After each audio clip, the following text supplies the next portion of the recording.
we know you guys watching this are patrons.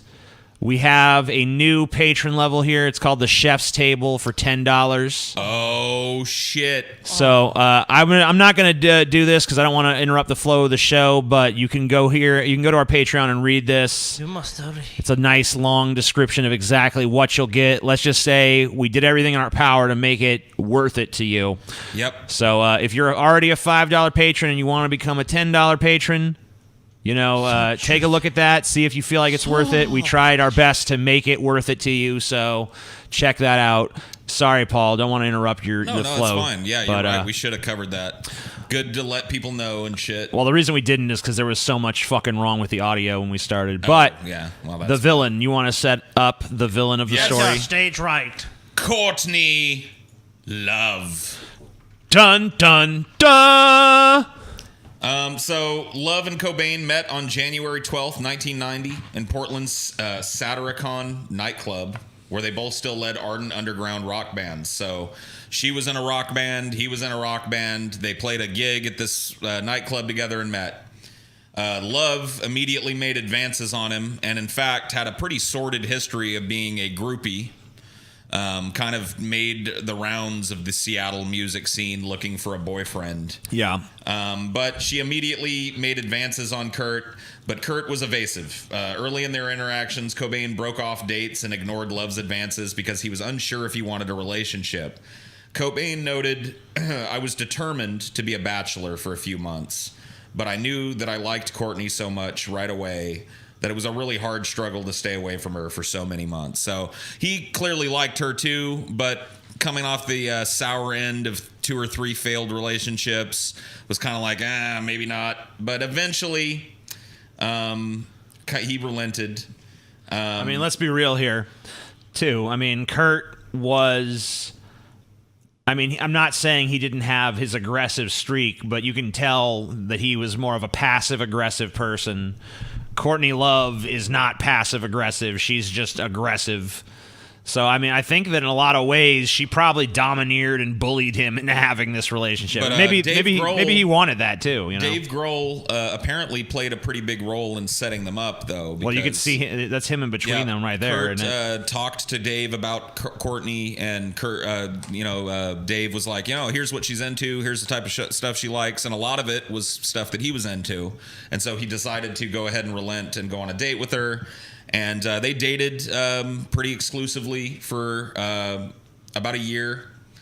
They in late 91, they were often together and were bonded through drug use. So it was at this point in Kurt's career that heroin really started to enter his life. Whether or not he was, I doubt he was introduced to it by Courtney, but it became a problem. Which one was worse for him? I don't know. Yeah, who knows? That's a question. I posed that to the audience. In 92, a few days after the conclusion of Nirvana's Pacific Rim tour, Cobain and Love were married in Waikiki. This is a picture from that marriage. Love wore a satin and lace dress once owned by Frances Farmer, who's a feminist icon from Seattle. And Cobain donned a Guatemalan purse and wore green pajamas because, quote, he had been too lazy to put on a tux. 8 people were in attendance at the ceremony, including, obviously, Dave Grohl.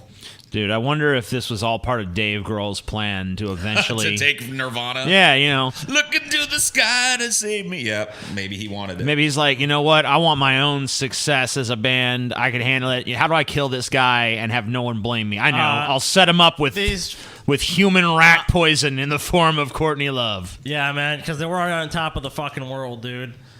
If anything, as a brief diversion, Dave Grohl that was astonishing. He's had a lot of staying power. Whether you like his music or not, he's been very successful even after Nirvana, which is honestly pretty rare.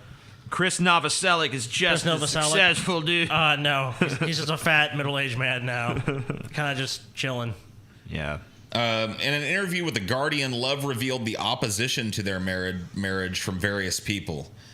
Kim Gordon of Sonic Youth sits me down. This is a quote from her and says, "If you marry him, your life is not going to go anywhere. Your life is not going to happen. It will destroy your life. But I said, whatever. I love him and I want to be with him. It wasn't his fault. He wasn't trying to do that to me.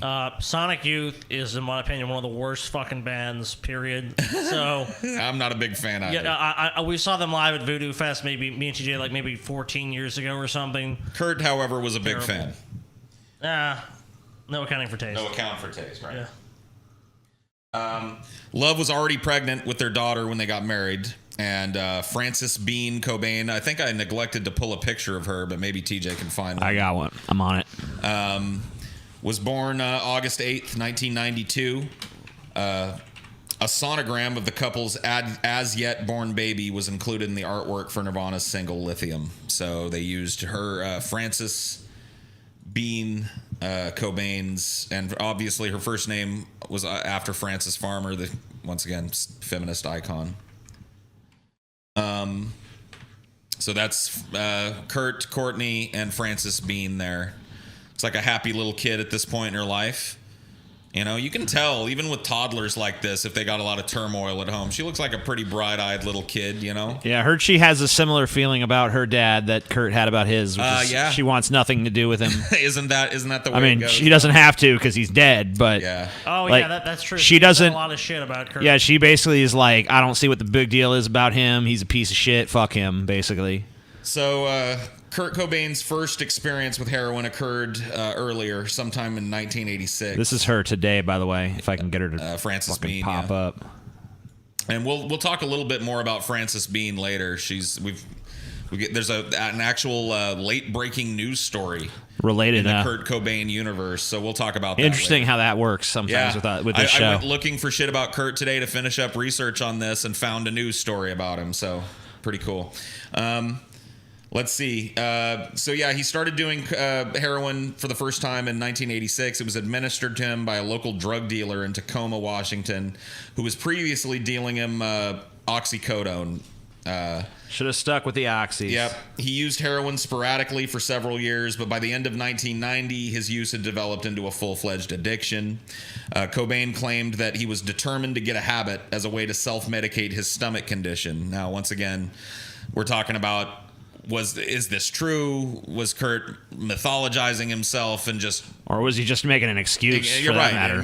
Like many fans, when we look at the past, we just don't know. Right, we don't know. But you gotta, it's a big question mark, and unfortunately one that'll probably never be answered. Almost certainly never will be answered. Unless Paul builds a time machine. He quoted himself on heroin here. He didn't quote himself. I'm quoting him. I'm going to quote myself now. Yeah. He said, it started with 3 days in a row of doing heroin, and I don't have a stomach pain. That was such a relief. However, his longtime friend Buzz Osborne disputes this, saying that his stomach pain was more likely caused by his heroin use, saying he made it up for sympathy and so that he could use it as an excuse to stay loaded. Heroin makes you, a lot of opiates make you constipated. And vomit. Yeah. He said, of course he was vomiting. That's what people on heroin do. They vomit. It's called vomiting with a smile on your face. So that's his friend Buzz. Yeah. So who knows if that's just him trying to snipe at him after his death, or if there's any truth to that. I mean, another thing that heroin does, you get these nods, and it's a great painkiller. Most people that I've known that have done heroin just say, like, if you've asked them, well, why do you do heroin? They always like, oh, well, you just feel great. Any of the pain you have in your life, you just don't give a shit about it, or you just don't feel it or don't care. So in a 1992 article in Vanity Fair, Courtney Love admitted to using heroin, not knowing that she was pregnant. However, Love claimed that Vanity Fair had misquoted her, but the event created a giant media firestorm for the couple. While Cobain and Love's romance had always been a media attraction, they found themselves hounded by tabloids and articles and articles and articles on top of articles, just speculating all kinds of crazy shit They about just their became private tabloid lives. fodder at that point. It was like you go to the grocery store and you see shit, and it's all like They were. Oh, sorry. Go ahead. Courtney Love on heroin. Kurt. I mean, 'cause Yeah. at this point, this is Kurt at the height of his fame. I mean, and of course, whoever he's fucking is also going to be. And a lot of people have accused Courtney Love of a big thing as being a fame hound, but because I mean, Kurt wasn't quite huge when they met, but he also wasn't nobody. Yeah. They were at one point apparently barraged with media requests, all of them wanting to talk about whether or not Frances Bean had been born addicted to heroin, which, take a look at this little child. She was fine. Love claimed later that she ceased doing heroin upon learning that she was pregnant. So it sounds like she probably maybe did heroin a couple of times before she knew she was pregnant, but she was not. I don't know, dude. I don't see a heroin baby when I look at little Frances Bean here. No. I don't know. She seems pretty happy, you know. Yeah, maybe she's high as fuck. Who She's knows? fucking tripping, dude. She's rolling. So that kind of covers up to the suicide, and I labeled this section of my notes Suicide? Question mark.